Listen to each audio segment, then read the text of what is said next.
கிட்டத்தட்ட 4வது வாரத்துல அமெரிக்கா, இஸ்ரேல், ஈரானோட பிரச்சனை தொடர்ந்து இந்த வார் நடந்துட்டு இருக்கு.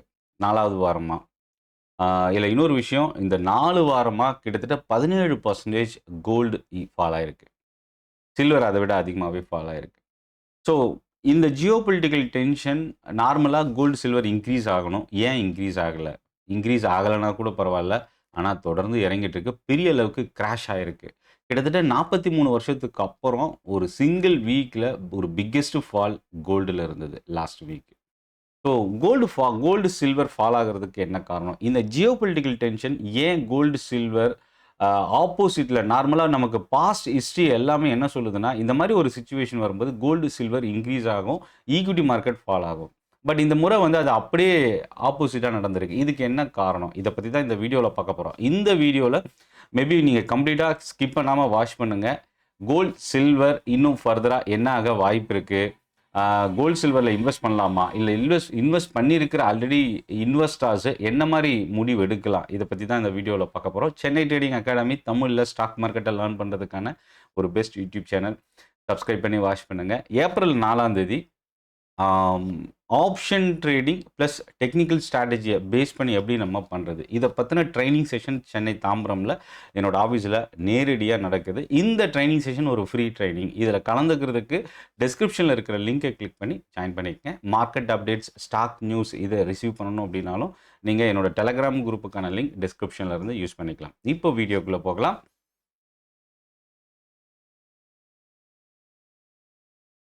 ஸோ ஃபஸ்ட்டு விஷயம் என்னென்னா, கோல்ட், சில்வர் அதாவது கடந்த ஒரு வாரத்தில் மட்டும் லாஸ்ட் வீக்கில் 43 வருஷத்துக்கு அப்புறம் ஒரு பிக்கெஸ்ட்டு சிங்கிள் வீக் ஃபால். மோர் தென் 10% கோல்டு மட்டுமே இறங்கியிருக்கு. இங்கே மிடில் ஈஸ்டோட வார், அதாவது இது வந்து நம்ம ஒரு நாட்டுக்கான வார் இல்லை, இது மிடில் ஈஸ்டோட வாராகவே இது வந்து ஸ்ப்ரெட் ஆகிருக்கு. ஈரானை வந்து அமெரிக்கா குறைச்சி மதிப்பிட்டது ஒரு காரணம். இப்போ ஈரானோட ஸ்மார்ட் மூவ் என்ன அப்படின்னா, இந்த ஆயில் கிரைசிஸை ஏற்படுத்துறது அப்படின்ற ஒரு சிச்சுவேஷன். இதை அமெரிக்கா எதிர்பார்த்தாங்களா, எதிர்பார்க்கலையா அப்படின்றது இல்லை. பட் ரொம்ப ஒரு ஷாக்கிங்கான ஒரு விஷயமா தான் இது குளோபல் கிரைசிஸாக மாறக்கூடிய ஒரு சிச்சுவேஷனில் இருக்குது அப்படின்னு சொல்லலாம்.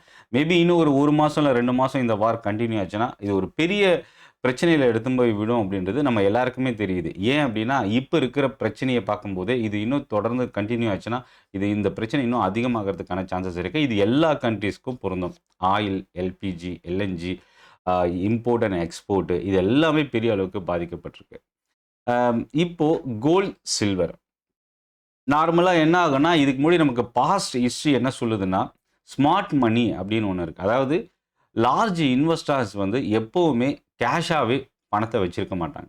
ஒரு இடம் மார்க்கெட் ஃபால் ஆகுது அப்படின்னா, அந்த இடத்துல இருந்து ஃபண்டை மூவ் பண்ணி இன்னொரு அசெட்டில் இன்வெஸ்ட் பண்ணுவாங்க. பட் ஆனால் கேஷாக வந்து most of the large investors எப்பயுமே வைக்க மாட்டாங்க. ரிசர்வில் கொஞ்சம் பணம் இருக்குமே ஒழிய, பட் அவங்களோட மேஜர் இன்வெஸ்ட்மெண்ட் ரொட்டேட் பண்ணுவாங்க. பட் ஆனால் இந்த முறை அது நடக்கலை கோல்ட், சில்வருக்கு. ஏன் அப்படின்னா, ஜியோபொலிட்டிக்கல் டென்ஷன் நார்மலாக கோல்ட், சில்வர் இன்க்ரீஸ் ஆகும். இதுதான் பாஸ்ட் ரெக்கார்ட் நமக்கு எல்லாமே சொல்லியிருக்கிற நம்ம தெரிஞ்சுக்கிட்ட விஷயம். இந்த முறை அது நடக்கலை. ஏன் நடக்கலை அப்படின்றதுக்கு சோஷியல் மீடியா, டெலிவிஷன் இந்த மாதிரி நிறைய விஷயங்கள் சொல்கிறாங்க. டாலர் வந்து ஸ்ட்ரென்தன் ஆகிறது ஒரு காரணம். அதனால் கோல்ட், சில்வரில் இன்வெஸ்ட்மெண்ட் வரல. இன்னொன்று, இதில் நிறைய ரீசன் சொல்லலாம். க்ரூட் ஆயில் ப்ரைஸ் இன்க்ரீஸ் ஆகிறது ஒரு காரணம். இதனால் கோல்ட், சில்வர் இன்க்ரீஸ் ஆகலை. ஏன்னா 3வது விஷயம் என்னென்னா, ஏற்கனவே ஒரு ஸ்ட்ராங்கான ரேலி கடந்த ஒரு 20, 30 வருஷத்தில் இல்லாத அளவுக்கு ரேலி கோல்ட், சில்வரில் இருக்கிறதுனால, இப்போ ரொம்ப ஹையர் ப்ரைஸில் இருக்கிற இந்த சிச்சுவேஷனில் இன்வெஸ்ட் பண்ணுறதுக்கு லார்ஜ் இன்வெஸ்டர்ஸ் பெரிய அளவுக்கு தயங்குறாங்க அப்படின்றது இன்னொரு காரணம். பட் ஆனால் இப்போது இதில் நம்ம கவனிக்கக்கூடியது என்னென்னா, ஃபிலிக்ஸ் அப்படின்ற ஒரு யூஎஸ் பேஸ்டு எக்கனாமிஸ்ட் அவர் சொல்கிற ஒரு சில விஷயங்கள் நான் இங்கே உங்களோட ஷேர் பண்ணுறேன். ஹார்முஸ், அதாவது ஈரானோட கண்ட்ரோலில் இருக்கக்கூடிய கடல் பகுதி, ஆயில் குளோபலுக்கான ஆயில் டிரான்ஸ்போர்ட்டேஷன் 20% அந்த இடத்துல நடக்குது.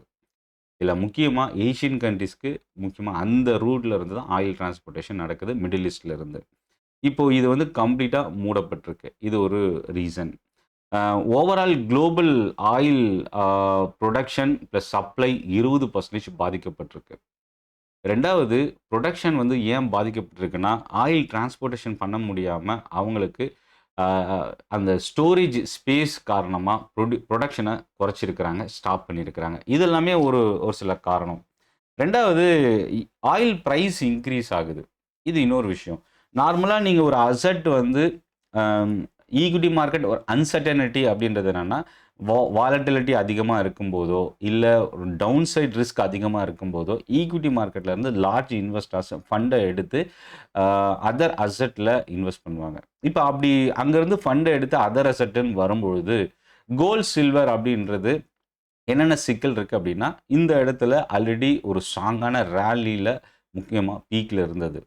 ஸோ அந்த இடத்துல இன்வெஸ்ட் பண்றது கண்டிப்பா எல்லாருக்குமே ஒரு தயக்கம் இருக்கு. அது அதுவும் இந்த மாரி ஜியோ பொலிட்டிக்கல் டென்ஷன்ல ஒரு பீக்ல இருக்கிற அசெட் கண்டிப்பா ப்ராஃபிட் புக்கிங் வரதுக்கான சான்சஸ் இருக்கு. ஏன்னா, நியர்லி 60% மேல கோல்டு இன்கிரீஸ் ஆயிருக்கு. 140% மேல சில்வர் இன்கிரீஸ் ஆயிருக்கு. இந்த மாரி ஒரு அசாதாரண சிச்சுவேஷன்ல அந்த ப்ராஃபிட்ட புக் பண்றதுக்கு தான் நெறைய பேரு பாப்பாங்க. ஸோ அப்ப என்னன்னா, அந்த இடத்துல ஃப்ரெஷ் இன்வெஸ்ட்மென்ட் வரலன்றது இது ஒரு ஒன் ஆஃப் த ரீசனா பார்க்கலாம். இதுல இன்னொரு விஷயம் மீடியால சொல்ற விஷயம் என்னன்னா, சவுதி, குவைத், கத்தார் இந்த மிடில் ஈஸ்ட் கண்ட்ரீஸ்ல வந்து ஆயில் இன்கம் வந்து குறைஞ்சிருக்கு. ஏன்னா அவங்க புரொடக்ஷனை குறைச்சிருக்கிறாங்க, ஸ்டாப் பண்ணியிருக்கிறாங்க. இந்த இடத்துல ஆயில் அவங்களோட மேஜர் இன்கம் வந்து ஃப்ரம் க்ரூட் ஆயில்ல இருந்து தான் வருது. ஸோ அப்போ அது வந்து இப்போ புரொடக்ஷன் ஸ்டாப் ஆகிருக்கிறதுனால பெரிய அளவுக்கு பாதிப்பு ஏற்பட்டிருக்கு. அதனால என்னன்னா ஆயில் அந்த கோல்டு அண்ட் சில்வர்ல இருந்து அவங்க வந்து செல் பண்ணிட்டு பணத்தை எடுக்கிறாங்கன்னு ஒரு நியூஸ். பட் இது வந்து இதுவரைக்கும் எந்த ஒரு கவர்மெண்ட் அனௌன்ஸ்மெண்ட்டோ கோல்டு சில்வர்ல நாங்க செல் பண்றோம், ரிசர்வை வந்து நாங்க குறைக்கிறோம் அப்படின்னு எந்த ஒரு கவர்மெண்ட்டும் அனௌன்ஸ் பண்ணல. பட் இது எந்த அளவுக்கு இது இன்னும் டிரான்ஸ்பரண்டா இருக்கு அப்படின்றதும் ஒரு கொஸ்டின் மார்க்கா இருக்கு. இன்னொன்னு oil transportation, export and import and எக்ஸ்போர்ட்டை பொறுத்த வரைக்கும் யுஎஸ் டாலர் தான் மேஜர் கரன்சியா இருக்கு இப்போ வரைக்குமே. ஸோ அப்போ என்னன்னா டாலர் ரிசர்வ் வைக்கணும். டாலர் ரிசர்வ் வைக்கும்போது தங்கத்தை வந்து செல் பண்ணிட்டு தான் டாலர் ரிசர்வை வந்து ரீட்டைன் பண்ண முடியுன்ற ஒரு சுச்சுவேஷனில் இருக்குது. இது ஒரு காரணம். ஸோ அப்போ என்னென்னா கோல்டு, சில்வர் ஒரு சேஃப் ஹெவன் அசெட் அப்படின்றது ஒரு பக்கம் இருந்தாலும், இன்னொரு பக்கம் அது ஆல்ரெடி ரொம்ப பீக்கில் இருக்கிறது இன்னொரு காரணத்தினால தான் அதுக்குள்ளே பெரிய அளவுக்கு இன்வெஸ்ட்மெண்ட் வரல. ஒன்று. 2வது தொடர்ந்து இந்த 4 வாரத்தில் மட்டும் 15% கிட்ட ஃபால் ஆகிருக்கிறது ஒரு ப்ராஃபிட் புக்கிங்கான ஒரு சுச்சுவேஷனாகவே இருக்குது. இது இன்னும் எவ்வளோ வரைக்கும் ஃபால் ஆகும்? அமெரிக்காவோட கோல்டை பொறுத்த வரைக்கும் $4,000 ரொம்ப ஒரு குரூஷியலான சப்போர்ட். $4,000 உடையாமல் இருக்கிற வரைக்கும் மேபி எந்த இடத்துல இறங்கினாலும் மறுபடியும் ஒரு ரெக்கவரி இல்லை ஒரு ஸ்டேபிலிட்டிக்கான சான்சஸ் இருக்குது. இன்கேஸ் அந்த $4,000 கீழே க்ளோஸ் ஆனால் அது வந்து இன்னும் பலவீனப்படுத்துறதுக்கான வாய்ப்பு இருக்குது. சில்வரில் இன்னும் செல்லிங் ப்ரெஷர் அதிகமாகிறதுக்கான சான்சஸ் இருக்குது. ஸோ இது வந்து அமெரிக்காவோட கோல்டை பொறுத்து நம்ம பார்க்க முடியுது.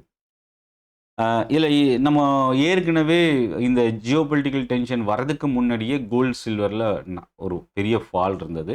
அப்போ நம்ம டிஸ்கஸ் பண்ண ஒரு சில விஷயங்கள் என்னென்னா, பேப்பர் கோல்டில் தான் செல் பண்ணுறாங்க, டிஜிட்டல் கோல்டில் தான் செல் ஆகுது. பட் ஃபிசிக்கல் கோல்டோட டிமாண்ட் ஸ்டில் இருக்குது அப்படின்றத கொடுத்துருந்தாங்க, ஈவன் சில்வர்லேயும்.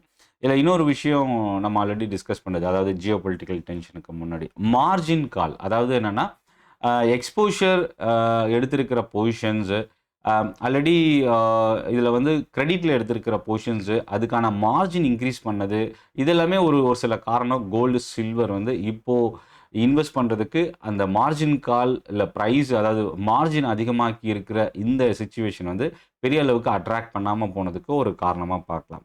ஸோ அப்போ என்னென்னா பேப்பர் கோல்டு இல்லை பேப்பர் சில்வர், அதாவது இந்த பேப்பர் கோல்டு, பேப்பர் சில்வர்ன்றது ஆன்லைன் டிஜிட்டல் மார்க்கெட்.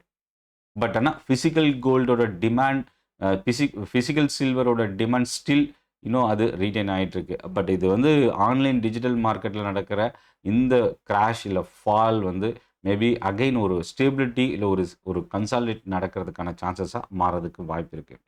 ஏன்னா இப்போ வந்து பார்த்திங்கன்னா லிவரேஜ் ETF 2-3 டைம்ஸ் வந்து எக்ஸ்போஷரோட தான் வந்து இன்வெஸ்ட்மெண்ட் நடந்துகிட்ருக்கு. நார்மலாக இந்த ஜியோ பொலிட்டிக்கல் டென்ஷனுக்கு முன்னாடி கோல்டு, சில்வர் ஃபால் ஆனப்போ சொன்ன காரணம். பட் இப்போது கோல்டு, சில்வரில் இன்வெஸ்ட் பண்ணலாமா? இதுதான் எல்லாருக்குள்ள இருக்கிற ஒரு கொஷின். 2 type of investors. ஒருத்தர் ஆல்ரெடி எஸ்ஐபி மூலியமாவோ இல்லை ஒரு லாங் டேர்ம் இன்வெஸ்ட்மெண்ட்டாவோ கோல்டு, சில்வரில் இன்வெஸ்ட் பண்ணியிருப்பாங்க. ஒரு சில இன்வெஸ்டர்ஸ் இப்போ இந்த மாதிரி ஒரு ஷார்ட் பீரியடில் ஒரு பெரிய ஃபால் வந்திருக்கிறது, இந்த டைமில் இன்வெஸ்ட் பண்ணலாமா? இந்த 2 டைப் ஆஃப் இன்வெஸ்டர்ஸ் என்ன மாதிரி முடிவெடுக்கலாம்? இல்லை நீங்கள் கவனிக்கக்கூடிய விஷயம் என்னென்னா, ஈக்விட்டி மார்க்கெட் ஃபால் ஆகிறது கோல்டு சில்வருக்கு பாசிட்டிவ். டாலர் வந்து ஸ்ட்ரென்தன் இருக்கிறது, கோல்டு சில்வருக்கு நெகட்டிவ். ஸோ அப்போ என்னன்னா $100 கோல்டு அதாவது சாரி டாலர் இண்டெக்ஸ் வந்து 100 கிட்ட இருக்கிற வரைக்கும் கோல்டு சில்வரில் பெரிய அளவுக்கு அப்சைட் மொமெண்டமுக்கான வாய்ப்பு ரொம்ப குறைவாகவே இருக்குது. இன்ட்ரெஸ்ட் ரேட் ஏன்னா இந்த ஜியோ பொலிட்டிக்கல் டென்ஷனுக்கு முன்னாடி, அதாவது பிப்ரவரி 28 இந்த அமெரிக்கா ஈரானோட வார் ஸ்டார்ட் ஆச்சு. அதுக்கு முன்னாடி எக்கனாமிஸ்டோட ஃபோர்காஸ்டிங் வேற இருந்தது. இப்போ இருக்கிற எக்கனாமிஸ்டோட ஃபோர்காஸ்டிங் வேற இருக்கு.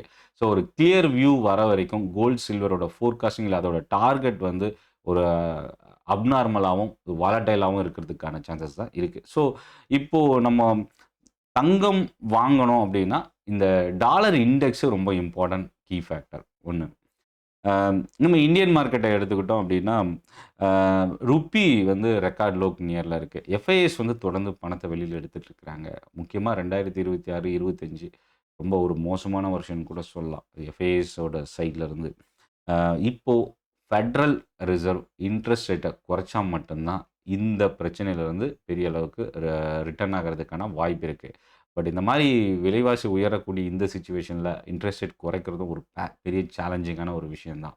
அதனால் இன்வெஸ்டர் ஆல்ரெடி நான் இன்வெஸ்ட் பண்ணியிருக்கிற இன்வெஸ்டர் அப்படின்னா நீங்கள் முதல்ல தெரிஞ்சுக்க வேண்டியது, நான் லாங் டேர்முக்கு இன்வெஸ்ட் பண்ணியிருக்கேன்னா ஷார்ட் டேர்முக்கு இன்வெஸ்ட் பண்ணியிருக்கேனா. ஷார்ட் டேர்ம் அப்படின்னா மேபி நீங்கள் ஒரு பெரிய குறைவான ப்ரைஸில் இப்போ ப்ராஃபிட்டில் சஸ்டெயின் ஆகுறீங்க அப்படின்னா நீங்கள் ஓனாக ஒரு டெசிஷன் எடுக்கலாம்.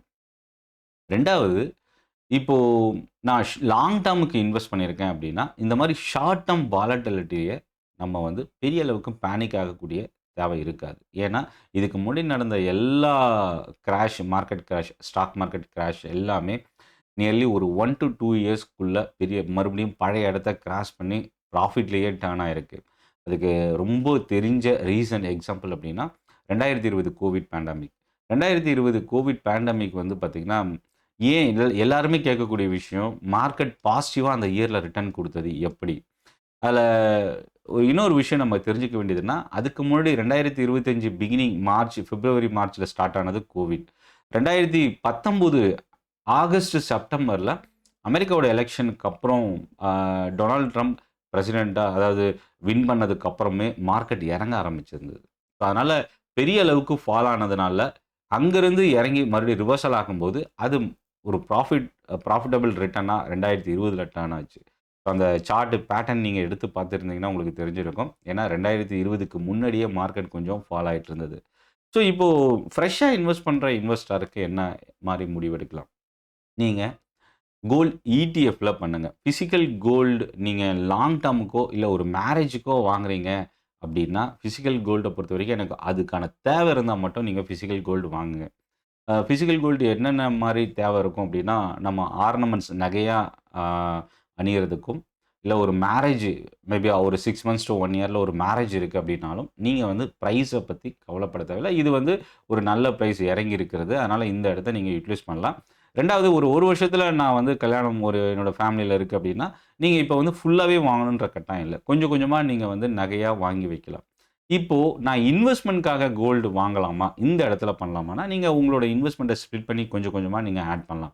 இந்த மாதிரி ஒரு ஷார்ட் பீரியடில் ஒரு பெரிய கரெக்ஷன் வந்தால் கொஞ்சம் நீங்கள் அதிகமாகவே உங்களோட இன்வெஸ்ட்மெண்ட், பட் ஆனால் மொத்தமாக ஒரே இன்வெஸ்ட்மெண்ட்டாக நீங்கள் கோல்டு சில்வரில் இன்வெஸ்ட் பண்ணுறது ரிஸ்க் அதிகம்.